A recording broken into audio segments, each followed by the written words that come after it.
You know what to do. It's time to put your phone down and raise your attitude. The God who made the birds, sea, sun, and the moon isn't somewhere far away. He is standing in the room. So let it scream, let it shout, let him know what you're about. Keep it moving and grooving. Don't leave a single doubt that today is the day that the Lord has created. Why would I sit around just waiting? Let's have a celebration. It's time to clap our hands and stomp our feet. Let's have a celebration. If you believe that Jesus set you free, it's time to celebrate.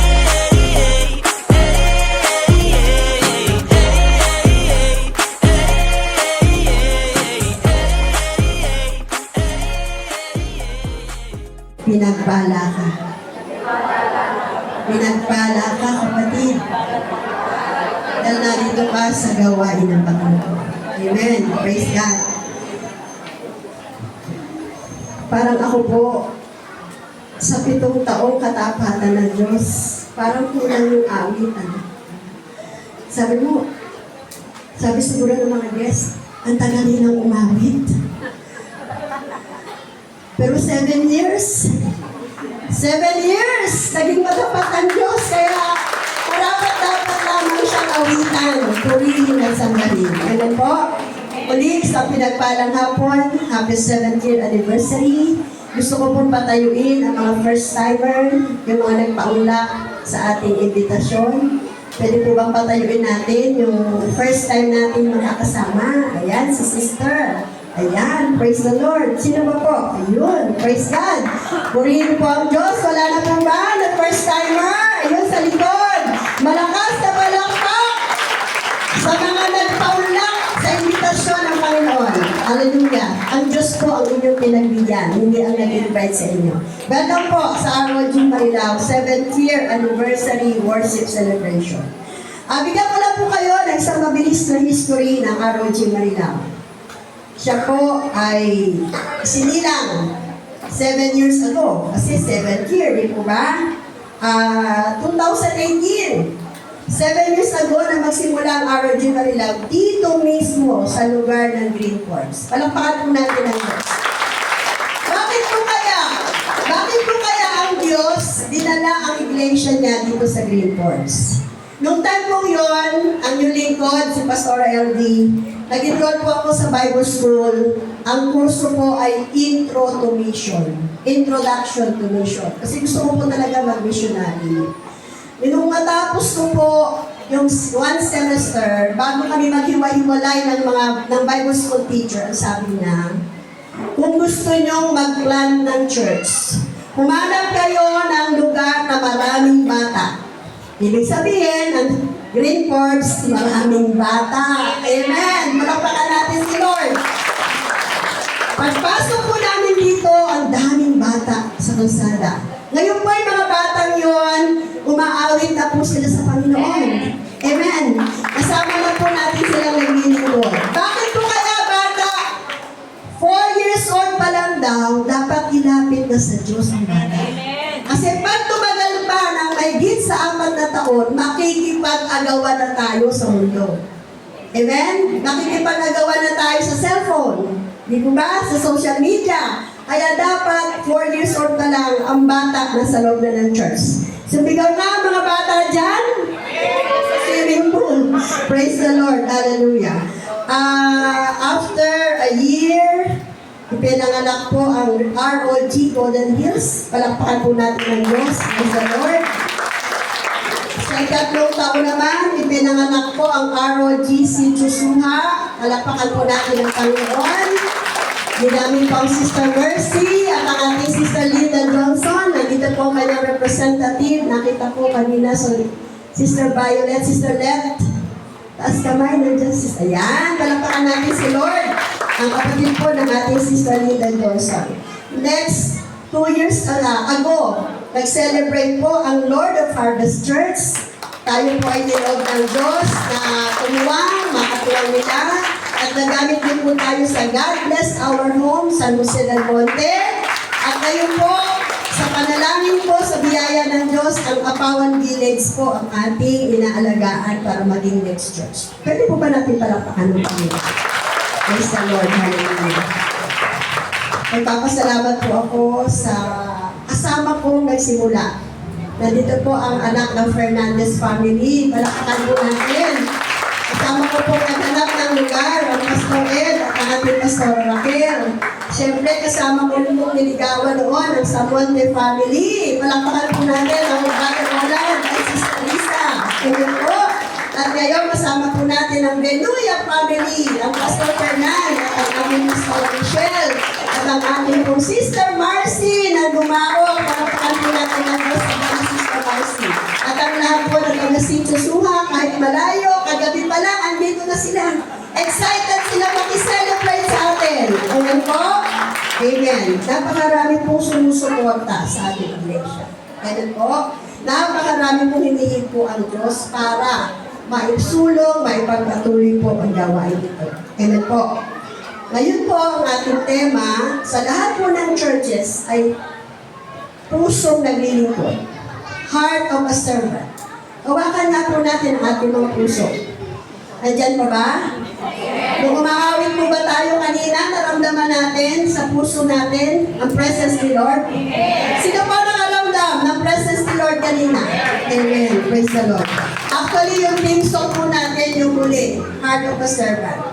Wherever you go. Hindi ko po kakantahin. Baka sumabay si Pastor Fernand sa akin. Glory to God. Hallelujah.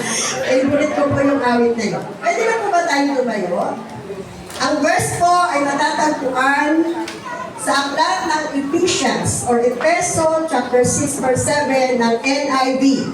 Sabay-sabay po natin basahin. Serve wholeheartedly as if you were serving the Lord, not people. Sa Tagalog po, maglingkod kayo na may mabuting kalooban na para bang ang Panginoon mismo ang pinaglilingkuran ninyo at hindi ang tao. Tayo po'y pumigit. Iyo po ang ating mga ulo bilang paggalang sa Diyos na banal at makapangyarihan sa lahat na naririto po sa ating kalagitnaan. Heavenly Father, we give you praise. Abba Father, we give you glory, we give you honor. O Diyos, Ama namin na banal at makapangyarihan, salamat po sa 7 taong katapatan mo at kabutihan na pinaranas po sa aming iglesia. Sa hapon pong ito, O Diyos, narito po yung mga anak. Bukas ang aming puso, Panginoon. Nais ka naming makatagpo, nais ka naming makaniig sa kapangyarihan ng Banal na Espiritu. Samahan niyo po yung lingkod, O God. Lahat ng salitang lalabas sa aking labi, ito'y galing sa iyo. At lakipan mo ito ng iyong kapangyarihan na siyang magre-rema sa puso ng bawat isa at kayang magbago ng aming buhay. Father God, alam po namin, hindi namin kaya ang buhay na ito na wala ka. Ikaw ang aming kalakasan. Ikaw ang aming pag-asa. Kaya ang puso po namin, inaalay po namin sa iyo, sapagat ang aming tema ay pusong naglilingkod. Kaya mangusap ka individually, Father God. Isahan, O Diyos, nais namin marinig ang tinig mo. Kung ano po ang ninanais mo po sa buhay namin pagdating sa paglilingkod, O God. Ipaunawa mo po sa amin ang maliwanag na ang bawat isa, O Diyos, tinalaga mo para maglingkod, para magmahal, para umunawa, para magpatawad, para umabot, Panginoon, sa kapwa-tao namin. Na nilikha mo kaming lahat sa mundong ito. Kawangis mo, O Diyos, at nais mong buhay namin magbigay ng kapurihan at karangalan sa iyo. I-bless mo po, Ama, ang iyong salita, na ako'y tagapagsalita mo lamang. Itago mo po ako, O Diyos, sa iyong banal na likuran. Salamat po ng maraming. Ito po ang aming samang dalangin in Jesus' name. Everybody says Amen. Amen. Palakpakan po natin ang Diyos. Sabi po, ang talatang ito ay hinihikayat tayong maglingkod. Maglingkod ng may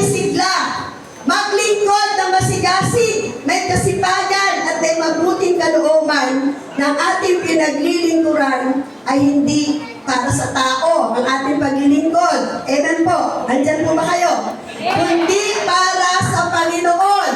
Wholeheartedly. Buong puso. Amen po? Katulad ng ating Panginoong Jesus. Siya ay dumating sa mundo para maglingkod sa sangkatauhan. At hindi para siyang paglingkuran. Alam po ba natin si Jesus Christ? The Son of God and Son of Man, the Lord of Lords and the King of Kings. Pero hindi dumating sa mundo para paglingkuran. Pero tayo, hindi naman tayo anak ng hari, pero gusto natin palagi paglingkuran tayo. Amen po? Andyan po ba kayo? Si Jesus, hari ng mga hari, Panginoon ng mga Panginoon, dumating sa mundo para maglingkod, hindi para paglingkuran. Tayo din po, bilang tagasunod or follower ni Jesus, ay nararapat magkaroon ng pusong naglilingkod para sa kapurihan ng Diyos. Amen? Ang pumapayag ay pumalakpak. Tagasunod ka ba ni Jesus? Dapat tulad ng puso ni Jesus, may puso po tayong naglilingkod. Sabi po sa aklat ng Mateo chapter 20 verse 28 ng NIV, maging ako na anak ng tao ay naparito sa mundo, hindi upang paglingkuran, kundi upang maglingkod at magbigay ng aking buhay para maligtas ang maraming tao. Amen? Binigay ni Jesus ang kanyang buhay para maligtas ang maraming tao, para maligtas ka at maligtas ako. Sabihin mo sa katabi mo, para maligtas ka. Kaya dumating ang Panginoong Jesus. Amen? At ito po ay pinakita ni Jesus Christ. Nahugasan niya ng paa ang kanyang mga disipulo. Amen? Sino po dito kaya maghugas ng paa? Sino po dito yung boss, manager? Merong posisyon sa kumpanya. Kaya nyo ba hugasan ang paa ng inyong mga tauhan? Hello! Ang mga disipulo pa naman niya humahayo, no? Saan kaya dumaan? Sa bundok ng Situsuha? Sa North Sagaray? O sa Dumao Central? Pagbalik ng disipulo, hinugasan ni Jesus ang kanilang mga paa. Ibig sabihin lang po, ginawa ni Jesus yun para ipakita na siya'y anak ng Diyos, anak ng tao, dumating dito sa mundo para maglingkod, para ibigay ang buhay niya para sa ating lahat. Amen po? Yun po ay pagpapakita ng kababaang loob. Kapatid, sabi mo sa katabi mo, kababaang loob daw, sis. Kamusta na po ang kababaang loob ng bawat isa? Amen? Amen? Hindi ka lang mapaupo. Nagagalit ka na eh. Diba? Samantalang si Jesus Christ pala, naghugas ng paa. So yun po, napakagandang ilustrasyon. Napakagandang ehemplo. Amen po? Ano ang dapat maging puso ng isang naglilingkod sa Diyos? Bukod sa kababaang loob, madali bang maging humble? Hindi madali. Ako na po nagsasabi. Madali bang maging mababang loob? Minsan po madali. Amen? Pero minsan mahirap. Amen? Tama ba si Pastora? Tama. Pero bukod sa kababaang loob, ano kaya ang dapat maging puso natin? Huwag kayong mag-alala, tatlo lang to. Number 1, masayang nakapaglilingkod kahit napapagod. Amen? Sino yung naglilingkod na masaya kahit pagod? Sino yung umaga pa nandito na, naglilinis, nagde-decor? Sino yung kahapon pala nabibigay na ng box sa invitation? Pero kahit napapagod, naglilingkod pa rin ang masaya. Sino yung nanay dito na pagod sa trabaho, pero gumigising pa rin ang umaga para maganda ng aga ng mga anak. Ginigising pa ang mga anak para bumangon. Pipilitin pa para kumain ng almusal. Pag hindi gusto ang almusal, nagtatampo pa ang anak.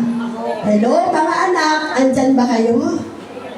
Pero kahit napapagod ang nanay, masaya pa rin naglilingkod dahil mahal ang pamilya. Amen? Sige nga, pumalakpak po ang nagmamahal dito. Bakit kaya? Anong meron sa isang taong naglilingkod na masaya kahit pagod? Anong meron sa tao yan? Sabi sa aklat ng Nehemiah 8:10, do not grieve, for the joy of the Lord is your strength. Amen? Amen po ba? Huwag kang mabalisa dahil ang kagalakan ibinigay ng Panginoon na magpapatatag sa inyo. Kaya hindi napapagod, merong lakas, merong galak na galing sa Panginoon. Amen? Amen po ba? O alam niyo na bakit masaya pa rin?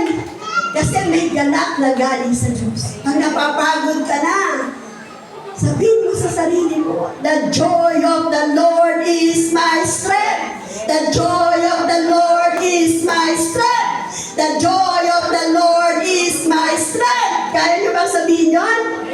O isang pasada nga. 1, 2, 3, go!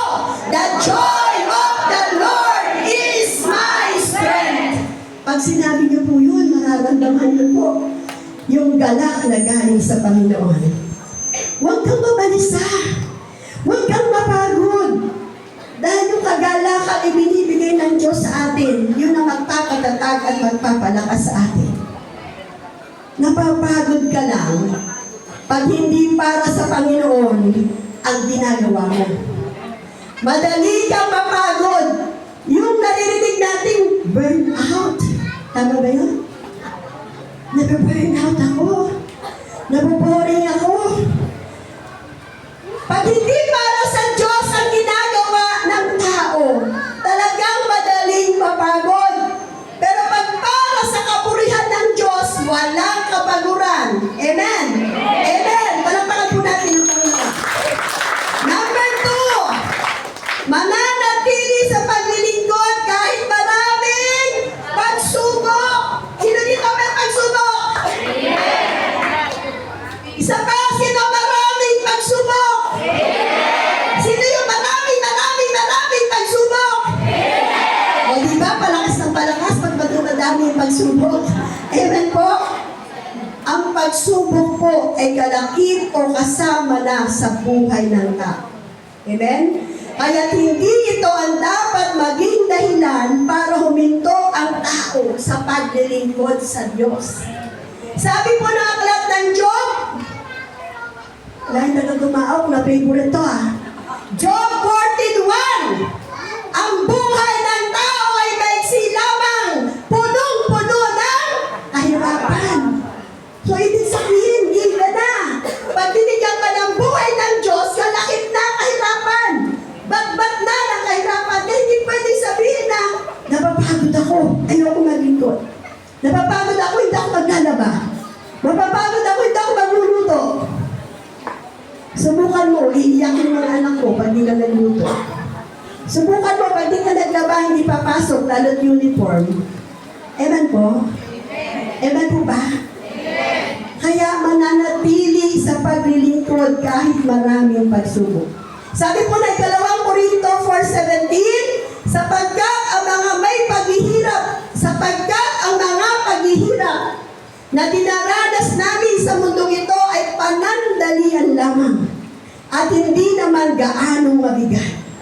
At dahil sa aming mga paghihirap, may inihanda ng gantimpala ang Diyos para sa amin na mananatili magpakailanman at hindi mapapantayan. Amen po? Bakit umabot ng 7 taon ang ROG Marilao? Wala bang pinagdaan ng problema? Napakadami pong pinagdaan ng problema. Pero dahil nanatili sa paglilingkod kahit maraming pagsubok, yung biyaya, gantimpala, pagpapala ng Diyos. Laging handa, laging nararanasan, hindi nagkukulang ang Diyos. Amen? Pumalakpak nga po yung hindi nagkukulang ang Diyos sa inyo. Tinutupad pa ng Diyos na siya ang ating dakilang pastol. Hindi niya tayo pagkukulangin. Amen. Praise the Lord. Sabi nga po, ang problema, hindi tinatambayan. Amen po? Hindi binababara ng problema. Maglingkod ka ng maglingkod para ang Diyos ang tatapos ng iyong problema. Sabi pa, magmisyon ng magmisyon para walang konsolusyon. Amen! Palakpakan natin si Lord. Sino may problema ngayon? Ngayon, may problema ka? Kung hindi ka umattend dito, nandun ka sa kwarto, iyak ka ng iyak. Sa tingin mo, na-solve ang problema mo? No. Amen. Meron po kami kasamang estudyante kanina. May field trip siya bukas. Naghanap kami ng doktor, wala kami makita. Naghanap sila ng doktor sa Santo Niño, wala rin makita. Kailangan ng bata ng medical certificate para makasama bukas sa field trip. Papunta dito, sabi ng bata, hindi na siya makakasama, wala na yung points niya. Sabi ko, inuna mo ang Diyos, nandito ka, magkakaroon ka ng medical certificate. May tinawagan po si Pastora, ipadadala ang medical certificate. Mabuti ba ang Diyos? Mabuti ba ang Diyos? Kapag inuna mo ang Diyos, walang imposible sa Kanya. Alam niyo po, pag tayo pumasok sa presensya ng Diyos, nasa presensya ka o kaharian ka na lahat ng bagay ay posible. Amen? Narito tayo sa presence ni Lord. Mamaya po mananalangin tayo. Ang kailangan po sa nananalangin ay pananampalataya. Amen? Kasi kung nananalangin ka nang wala kang pananampalataya, wala kang makakamit. Pero ang sabi ng Roma 10:11, ang nananampalataya sa Diyos ay hindi niya bibiguin. Amen? Hindi mapapahiya. Amen? Sabi mo sa katabi mo, hindi tayo papahiyain ng Diyos. Hindi tayo papahiyain ng Diyos. Amen? Praise the Lord. Hallelujah. Pangatlo na agad. Gusto niyo na po bang kumain? Sabi po ng pangatlo, una, masayang nakapaglilingkod kahit napapagod. Pangalawa, mananatili sa paglilingkod kahit maraming pagsubok. Pangatlo, andyan ba mga workers, leaders? Mga nanay, mga tatay? Ang pangatlo po ang sabi, magsasagawa ng paglilingkod kahit walang nakatingin at walang pumapansin. Amen. Yan po ang pinakamahalaga, pamuli. Maglilingkod tayo kahit walang nakatingin. Amen. Maglilingkod tayo kahit walang pumapansin. Ibigay mo yung best mo sa paglilingkod sa Diyos. Amen? Sabi mo sa katabi mo, ibigay natin yung best natin sa paglilingkod sa Diyos. May nakakakita man o wala. Amen po? May nakakakita man o wala, ibigay natin ang best natin sa paglilingkod. May nakaka-appreciate man o wala, ibigay po natin ang ating best sa paglilingkod. Laging isipin na ang Diyos ang pinaglilingkuran natin at hindi ang mga taong nakakakita sa atin. Amen po? Alam niyo kaya napapagod? Mga nanay, gusto na mga nanay, pag meron siyang nagawa, pupurihin ni tatay, pupurihin ng anak, di ba? Paganda ng bahay, tapos pag walang pumansin, mainit ang ulo, di ba? Ganon din sa church. Gawa ng gawa, pag hindi napuri. Si Pastora, nilinis ko na nga yung simbahan, hindi pa nakita. Di ba ba? Kaya dapat naglilingkod, kahit walang nakakakita, kahit walang pumapansin. Kasi isipin natin, ang Diyos ang pinaglilingkuran natin at hindi ang mga tao nakakakita sa atin. Amen? Sabi po ng Efeso chapter 6, verse 6, gawin nyo ito ito ng may kusang loob. Hindi dahil nakatingin sila para sila'y malugod, kundi dahil mga alipin kayo ni Kristo na gumagawa ng kalooban ng Diyos. Sino po dito ay naangking alipin siya ni Kristo? Sino ang alipin ni Kristo? Amen. Huwag tayo magpaalipin sa tao. Kahit presidente pa siya ng anumang asosasyon, hindi tayo dapat sa tao nagpapaalipin, kundi sa Diyos, sa Panginoong Jesus. Amen po?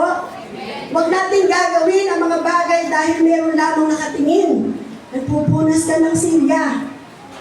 Pag walang nakatingin, medyo nagdadabog ka. Nasaan na ba ito sila, sister? Ako na naman ang pinagpunas. Pag may nakatingin, kumakanta pa, mahal na mahal kita. Pero pag walang nakatingin, nakataas ang dalawang kilay. Ako na naman ang balagoong ba yun? Ako na naman ang taya. Nasa na sila, hindi ako tinutulungan. Alam niyo, sa totoo lang, kung may pagre-reklamo, huwag nang gawin. Kasi baliwala yun sa Diyos. Amen po? Andiyan po ba tayo?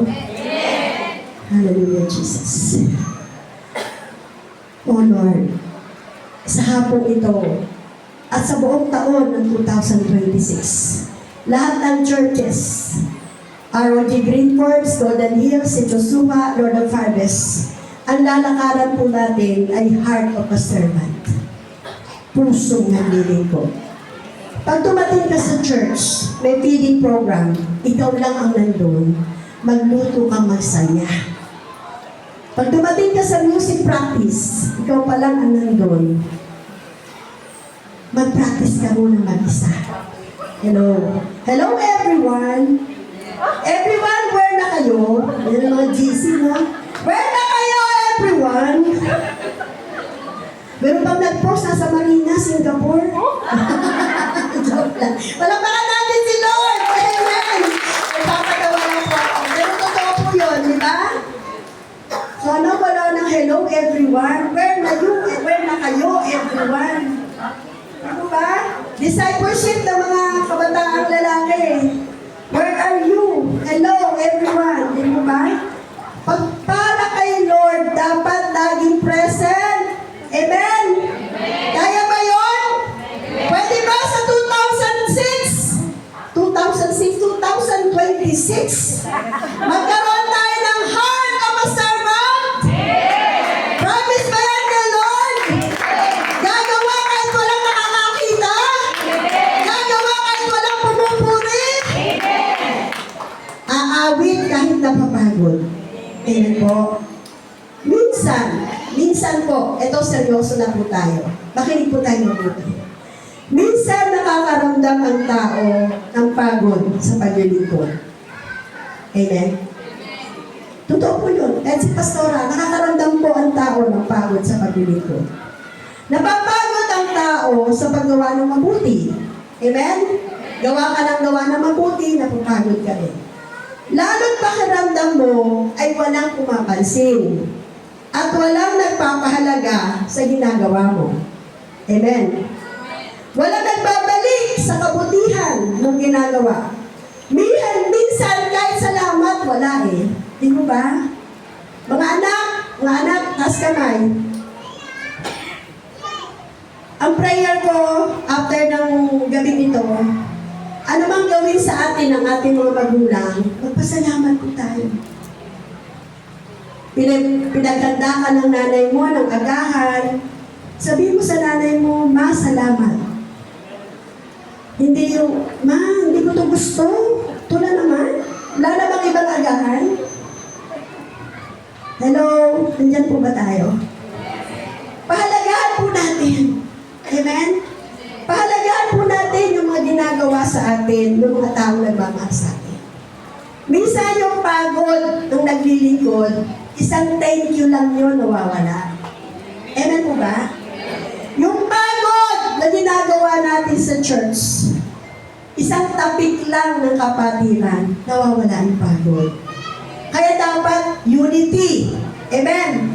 Nagtutulungan para hindi po napapagod yung ating mga kapatiran. Ang tanong, gawa tayo ng gawa ng mabuti. Wala naman nagpapasalamat. Wala naman nagbabalik. Kaya napapagod po tayo. Di po ba? Sabi, masakit sa puso. Kapag todo ka sa pagbibigay ng oras. Masakit sa puso, todo ka sa pagbibigay ng lakas at pagmamahal. Pero tahimik ang paligid. Parang ikaw lang ang nag-iisang lumalaban. Mga nanay, nararamdaman mo ba yan? Isa ka lang lumalaban. Parang lahat sila hindi tumikibo. Ikaw na lang ang lumalaban. Ang masasabi ko sa iyo, nanay, ngayong gabi, laban lang. Kasi kasama mo ang Panginoon. Amen! Amen! Pero tandaan mo ito. Tandaan daw po natin ito. Hindi sa tao nasusukat ang halaga ng paglilingkod mo. Kahit walang pumapalakpak sa'yo, kahit walang pumupuri sa'yo, kahit walang thank you, may isa bang nakakita sa'yo o walang nag-thank you. Pero merong isang nakakita sa'yo. Nakita niya ang lahat mong ginawa. Siya ay ang Diyos. Amen? Amen? Walang taong nakatingin, pero ang Diyos nakatingin. Amen? Palakpakan po natin ang Panginoon. Sabi po sa aklat ng Mateo 25:40, sinasabi ko sa inyo ang totoo. Nung ginawa niyo ito sa pinakahamak kong mga kapatid, para na rin niyo itong ginawa sa akin. Si Jesus po ang nagsasabi nito. Sabi ng isang matuwid na tao, Panginoon, kailan kita pinainom? Kailan kita dinalaw sa kulungan? Kailan kita dinalaw nung may sakit ka? Panginoon, kailan kita pinakain nung nagutom ka? Ang sagot ng Panginoong Jesus, makinig kayo mabuti. Nung nanguuhaw ang iyong kapatid, pinainom mo siya. Amen? Nung nagugutom ang iyong kapatid, pinakain mo siya. Amen? Amen? Palakpakan natin ang Diyos. Nung nagkasakit ang iyong kapatid, dinalaw mo siya.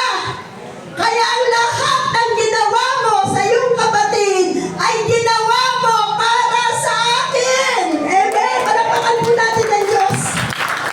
Kung ano ang ginagawa natin sa ating kapwa, ay para sa Diyos natin ito ginagawa. Kaya hindi natin dapat kalimutan ang isang pusong naglilingkod. Pinainom mo ang nauuhaw. Ang Diyos ang pinainom mo. Siya po ang nagsabi nun. Pinakain mo yung nagugutom. Ako ang pinakain mo. Amen? Inaliw mo yung nalulungkot. Ang Panginoong Jesus ang inaliw mo. Maliwanag po ba, mga kapatid? Na ang lahat ng ginagawa natin sa ating kapwa, nakabutihan, wala man thank you, wala man pasasalamat, nakita ng Diyos at ang Diyos ang magbabalik sa atin ng pagpapala. Amen? Palakpakan po natin ang Panginoon. Sabi po sa ating conclusion, ang tunay na paglilingkod ay hindi para sa mata ng mga tao.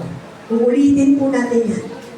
Ang tunay na paglilingkod ay hindi para sa mata ng mga tao, kundi para sa puso ng Diyos. Maliwanag po ba yun? Pwede po ba natin palakpakan ng Diyos? Ang tunay na paglilingkod ay para pasayahin natin ang puso ng Diyos. Ang Diyos ay hindi nakakalimot. Ang tao malilimutin. Diba? Kahit nga sa mga anak natin, nagpa-promise tayo, sige na, linisin mo na yan. Bibigyan kita ng pang-SM. Bibigyan kita ng kung anong pangako. Pero ang Diyos, hindi po siya nakakalimot.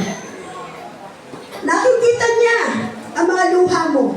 Sino dito yung iyak ng iyak? Si Pastora, iyak ng iyak. Marami po akong luha, drum-drum. Sino dito ang iyak ng iyak?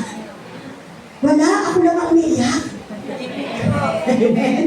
Nakikita ng Diyos ang ating luha. Amen. Habang nagpapakatatag tayo, lumalaban tayo sa problema makita ng Diyos ang mga luha natin. Sabi po ng isang pastor ko na pinagdaanan, dahil ang anak nga po namin, 8, madami. Nung kinakounsel niya yung mga anak ko lalaki, sabi niya, alam mo ba? Alam niyo ba? Ang nanay niyo, kapag umaattend ng prayer meeting, drum na luha na ang nailuha niya para sa inyo. Nakita ba ng Diyos yung luha natin? Amen. Nakita po ng Diyos yun. Habang nagpapakatatag tayo, habang lumalaban tayo, nakita ng Diyos yung labang pinaglaban natin para matapos natin yung takbuhin na binigay ng Diyos sa atin. Amen po? Amen. Yung mga sakripisyo mo na hindi alam ng iba.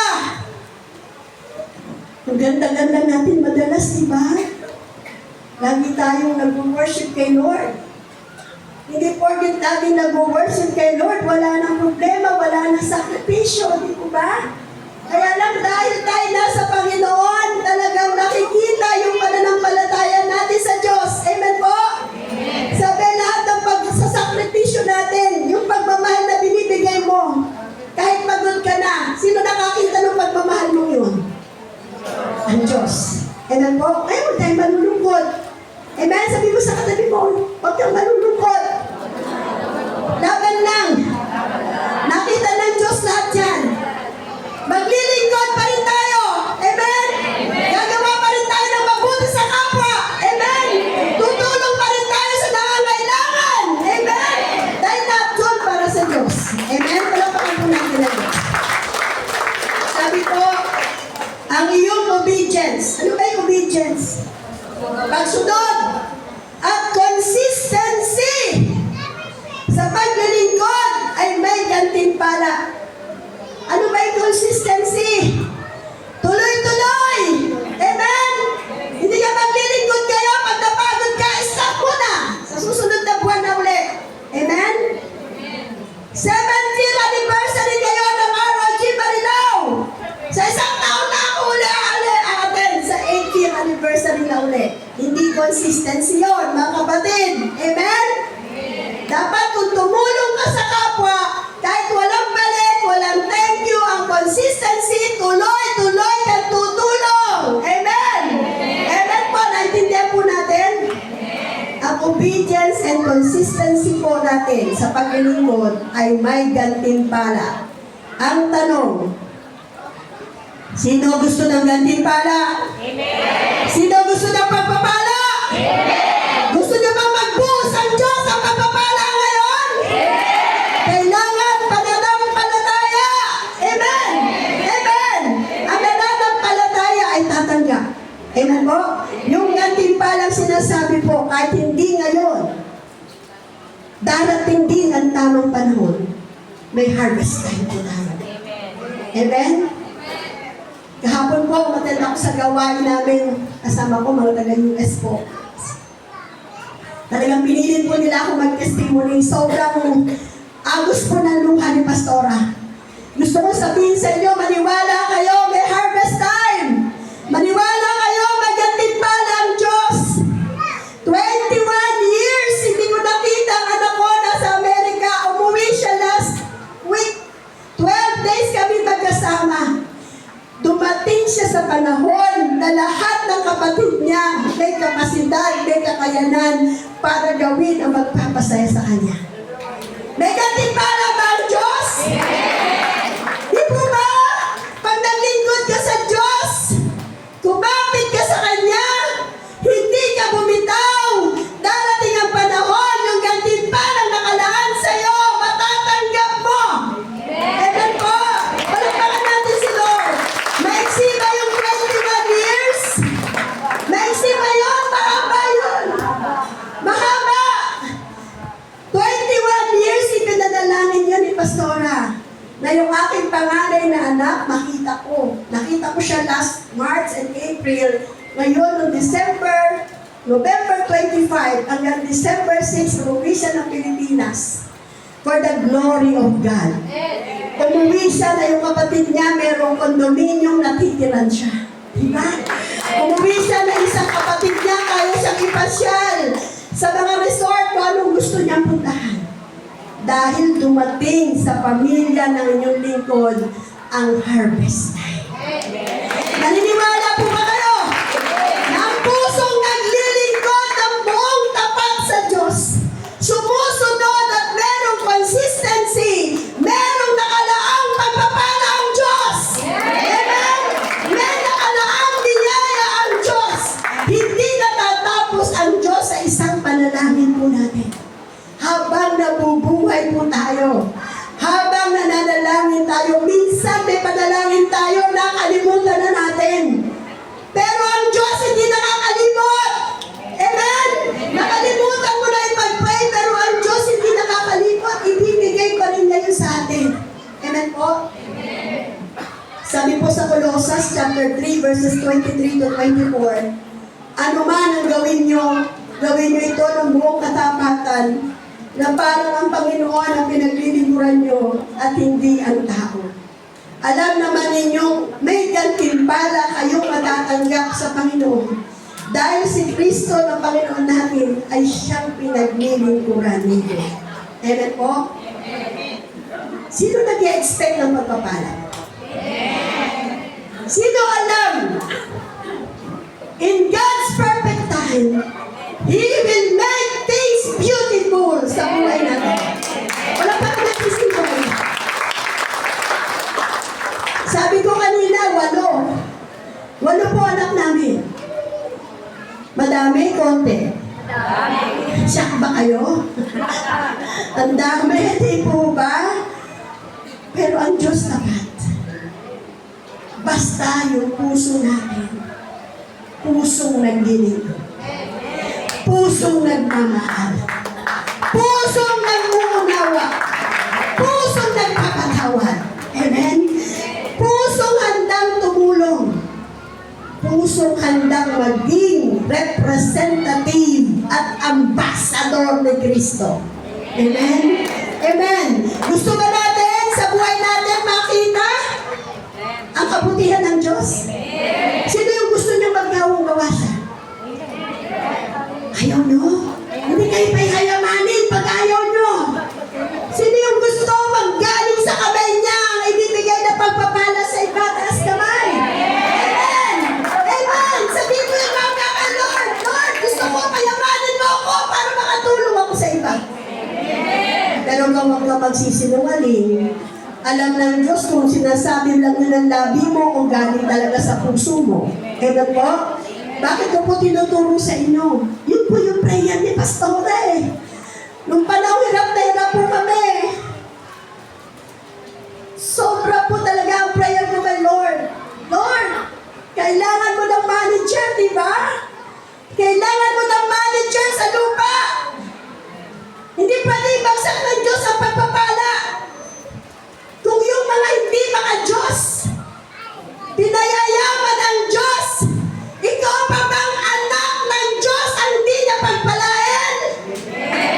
Mamalakas na malakas ang gusto mong pagpapala. Ngayon, ang iba sa atin tumatanggap. Darating ang araw, tayo ang magbibigay. Amen? Amen! Pero may tuturo si Lord sa atin. The secret of giving. Ano baliktad? The secret of receiving is through giving. Amen? Magbigay ka muna. Buksan mo yung kamay mo. Huwag mo itikom. Kasi mabubulog yung nandyan sa loob. I-open mo yung kamay mo. Para ang Diyos magbigay din. Amen? We cannot outgive God. Kung ano yung binigay mo sa Diyos, dodoblihin na yun, triplihin na yun. Hindi papayag ang Diyos na mas malaki ka pang magbigay sa Kanya. Amen po? Ang gusto ng Diyos, mas malaki siyang magbigay. Kaya pag nagbigay tayo sa Diyos, ang ibabalik na sa atin, siksik, liglig, umaapaw. Palampakan po natin. Sabi po sa taong ito, ulitin ko po, mula ngayon hanggang December ulit, 2026. Sino po babalik sa December 2026? Sa ika-8 taong anniversary. Magpapatotoo na ginawa na siyang manager ni Lord ng kayamanan ng langit. Amen? Pero ang team na ito, Heart of a Servant o Pusong Naglilingkod. Dalangin ko, magkaroon tayo lahat ng pusong naglilingkod. Last verse po natin, pwede po bang sabay-sabay natin basahin? Sige po. Kaya nga, mga minamahal na kapatid, magpakatatag kayo at huwag manghina sa inyong pananampalataya. Magpakasipag kayo saan? Sa gawain binigay sa inyo ng Panginoon, dahil alam ninyo ay hindi masasayang ang mga paghihirap nyo para sa Kanya. Amen? Magpakatatag tayo. Patuloy na maglingkod. Kailangan ng consistency. Amen po? Hindi nasasayang. Wala pong nasasayang sa Diyos. Sige po, tapos po yung first part. Tonight, we are celebrating our Christmas party. Amen? Masaya ba kayo kasi Pasko? Amen. Sabi po, sa word na Christmas, nandun yung pangalan ni Christ. Tama?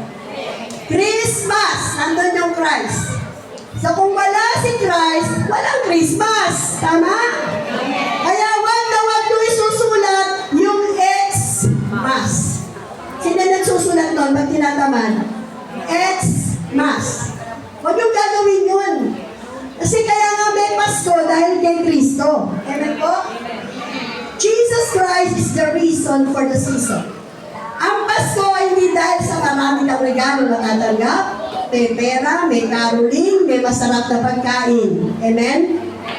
Ang nakakakilala na sa Panginoong Jesus, alam na kaya may Pasko dahil merong sinilang. Ano po? Sabi po sa John 3:16, gayon na lamang ang pag-ibig ng Diyos sa sanlibutan. Sino pinagkaloob niya? Si Jesus, sa kanyang bugtong na anak. Upang ang sino mang manampalataya kay Jesus, hindi na mapapahamak bagos magkakaroon ng buhay na walang hanggan. Kaya sa Kapaskuhang ito, dapat maliwanag po sa atin. Marami tayong hinandang regalo, magpaparapol tayo. Pero pag di kayo nanalo, huwag kayo magagalit. Amen ba? Tinanggap natin si Kristo Jesus, ligtas na tayo, meron pa tayong buhay na walang hanggan. Yung mga regalong yan, pang dito lang yan sa mundo. Amen po? Promise nyo yan ha, pag di kayo napulot, di kayo magagalit. Di kayo magtatampo. Amen? Sapat na si Jesus sa buhay natin. If we have Jesus, we have everything! Palakpakan po natin ang Diyos. Sabi po ng John 14:6, I am the way, the truth and the life. No one can come to the Father except through me.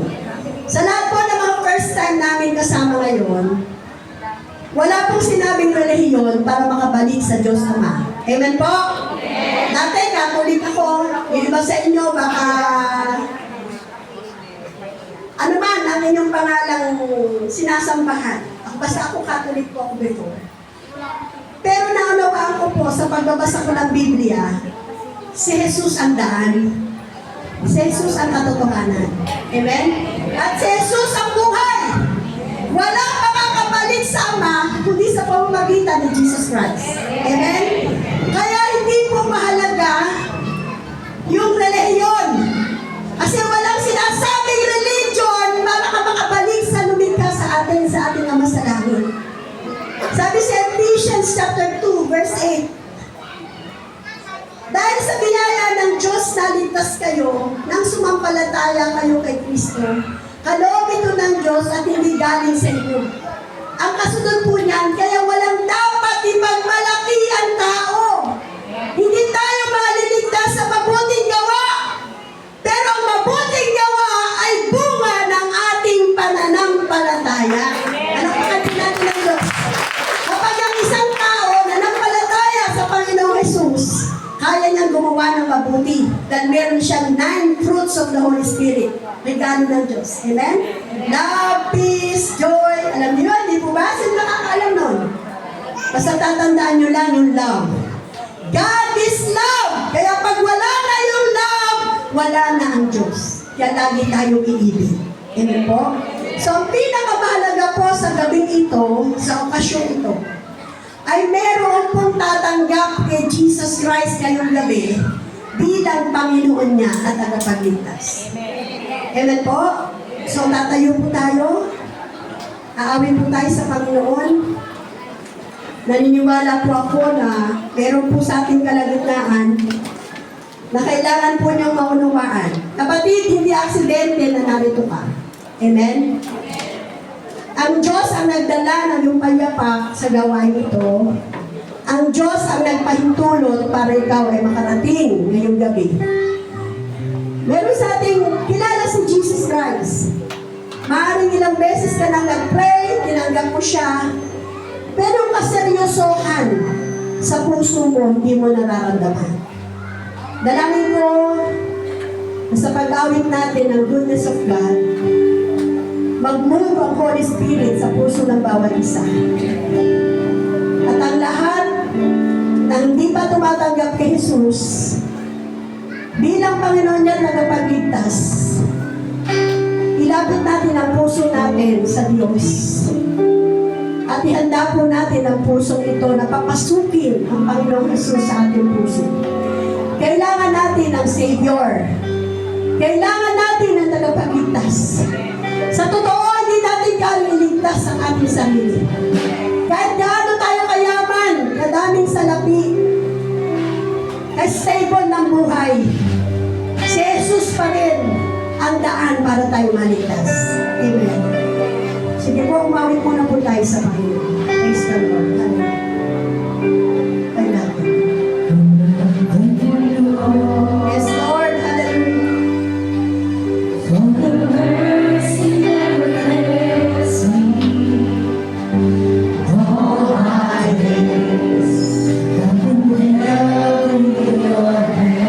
Lord, tumilos ka po sa aming kalagitnaan.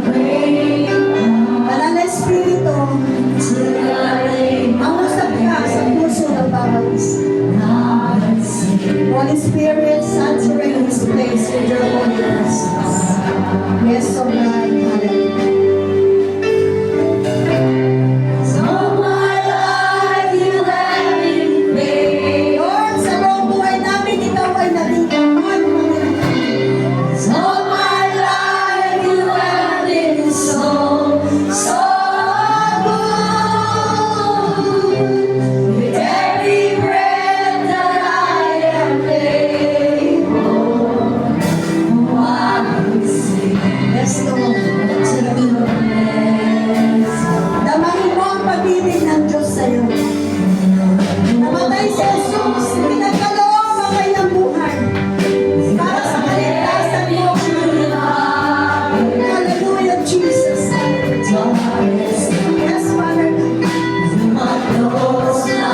Oh, I will sing of the goodness of God.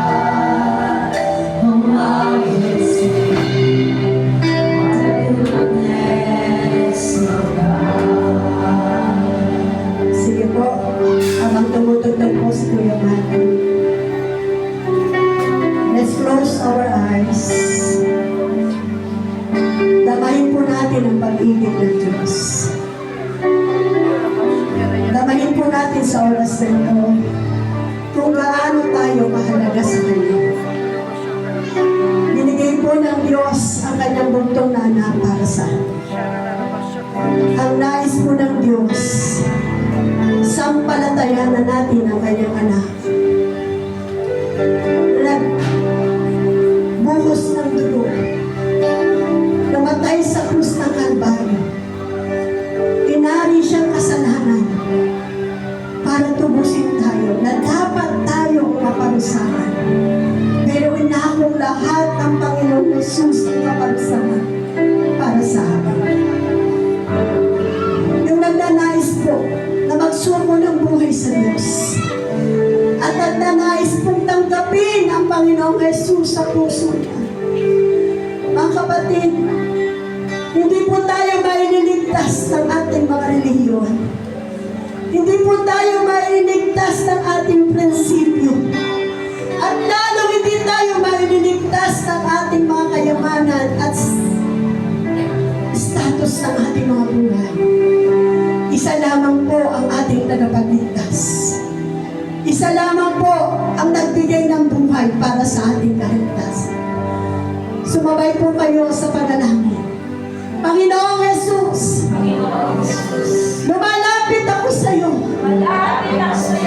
Nagpapangumbaba.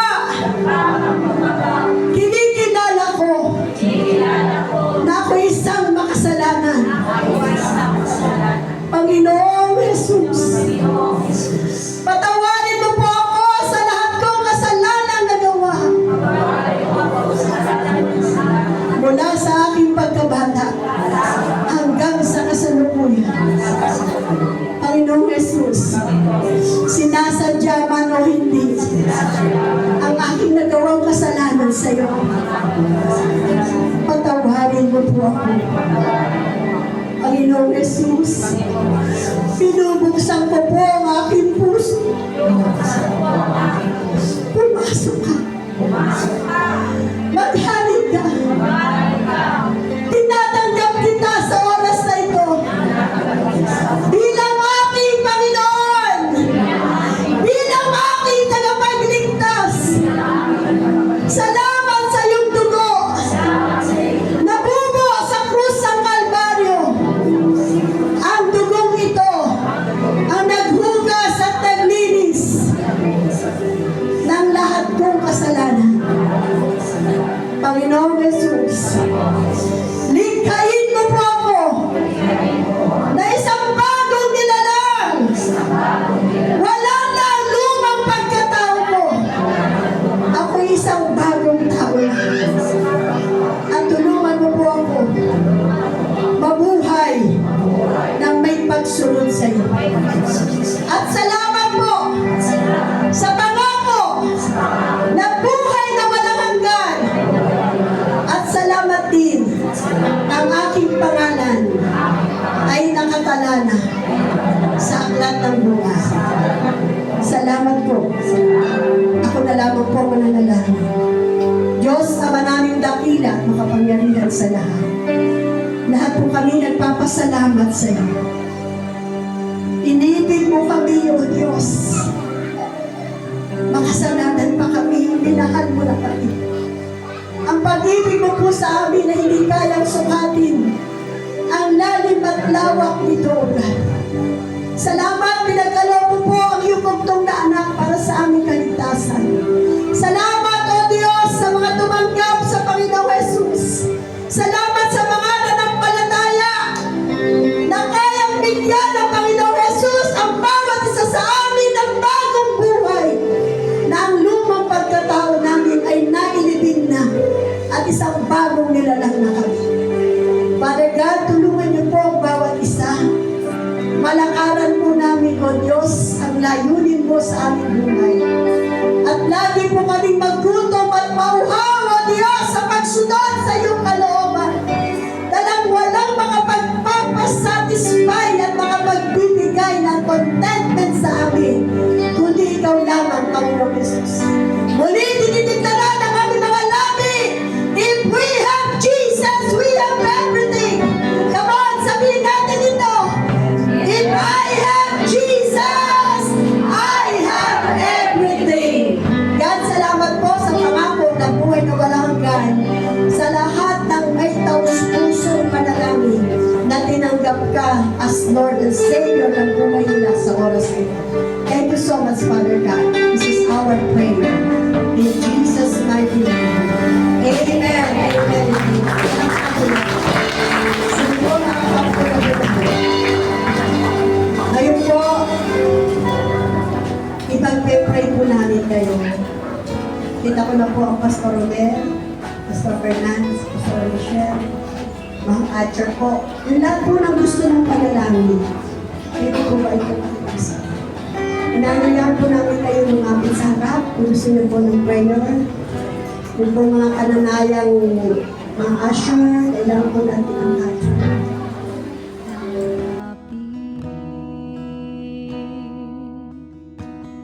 Dadamhin ng iyong pag-ibig, susundin ko ang iyong nais, mukha mo ang siyang ibig. Diyos ng langit at lupa, sa yakap mo'y umaasa. Pag-ibig mong di magmamali, tunay kang kamangha-mangha.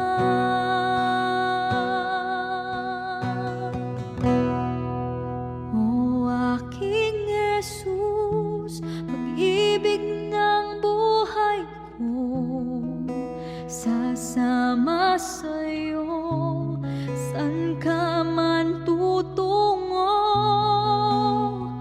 Ang buhay ko'y tanging ikaw lamang, at habang buhay pa